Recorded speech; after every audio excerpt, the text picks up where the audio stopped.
I'm Chris Canna from PwC's Success Factors practice. I'm a partner out of Houston and lead our North American practice. We have with us PwC, who is a director in our practice, also from Houston, and our client, Greg.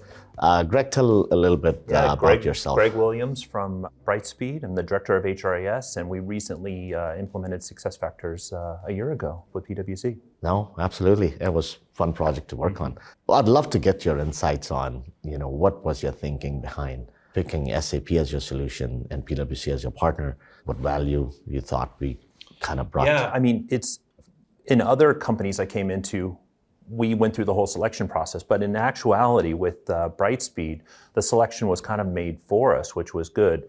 So there wasn't a lot of RFP process. We could just go right into it and start implementing, but certainly bringing in SuccessFactors. We have a unique situation where a lot of our employees are divestiture from Lumen Technologies.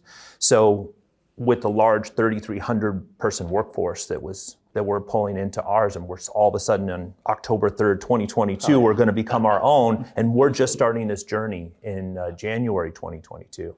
So in 10 short months, had to get live. And so it was a massive effort. Obviously with PwC, I think we had 30 permanent employees at the start of 2022. And I think the PwC team with PwC outnumbered us probably, 3 to 4 to 1. To be able to get the data conversions, walk us through the whole SAP suite and get everything up and running, was just short of a miracle. I agree. It was kind of a miracle. But yes. I remember starting this journey way before we actually launched the project, about 3 months earlier. You mentioned it was kind of, a decision made for you, but I remember spending a lot of times in discussing how this will be scalable, what would be your objectives coming out of it, is SAP the right solution going forward, and so forth. So there was PwC, I think you led a lot of sessions, with the leadership at Brightspeed and, thinking about the complexities and scalability. Talk a little bit about that and how did that all come together? Yeah, I think at the time we actually looked at multiple options as well to say even from a payroll, in-source or outsource, right? What's the right solution for time, right? Or workforce software, right? And we also had an approach conversation, right, at the leadership level to say, do we want to go a brownfield, right? Or do we want to go a greenfield, right? That is a big decision as well that we had to take. I think one of the things that really helped at the time was the option of going greenfield. And using the leading practice, why not approach? I think we were able to come to you and say, hey, here's what is going on in the industry. Here's what you should probably look at. And then that helped accelerate and keep us on track. Some of the things that went into some of the thinking before was when we had Brightspeed as part of the Apollo, right?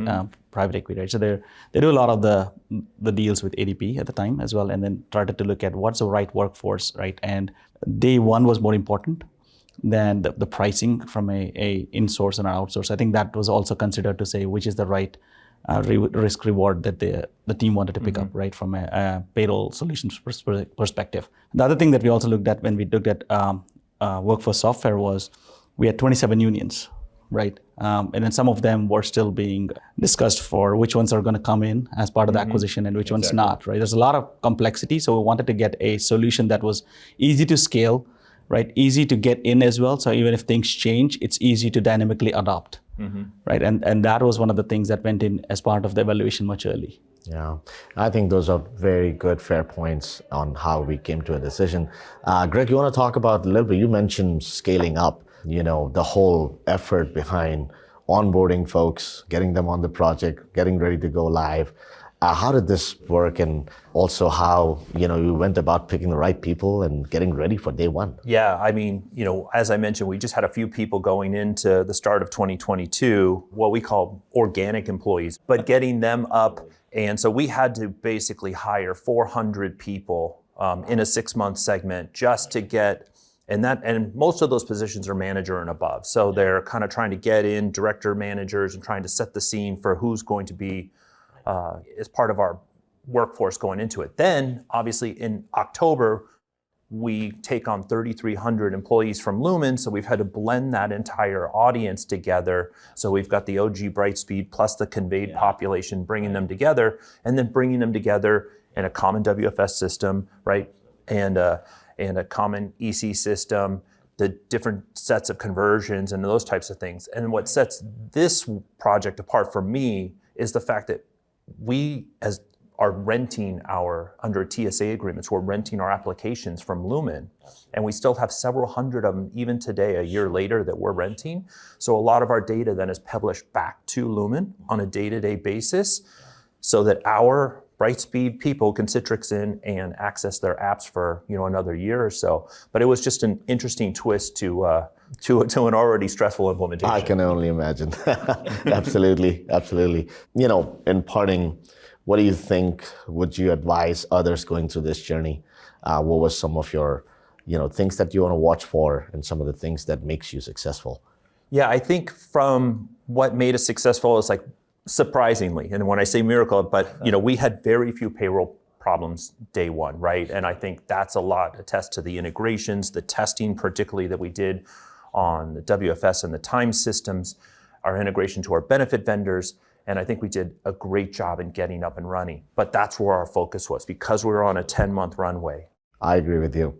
The fact that you never called us back to help you after business as usual. A little bit. We did a little bit. Yeah. in a positive way, yeah. Which is a good thing. It's a testament to you building your organization, your team, a successful cutover and go live, and a system that's built for your future. Yes. So, no, thank you. It was a great few months together, and loved it. Appreciate it, and elbow to elbow and marching together. Yeah. Thank you. Yes, thank you very much. Appreciate it. Appreciate it.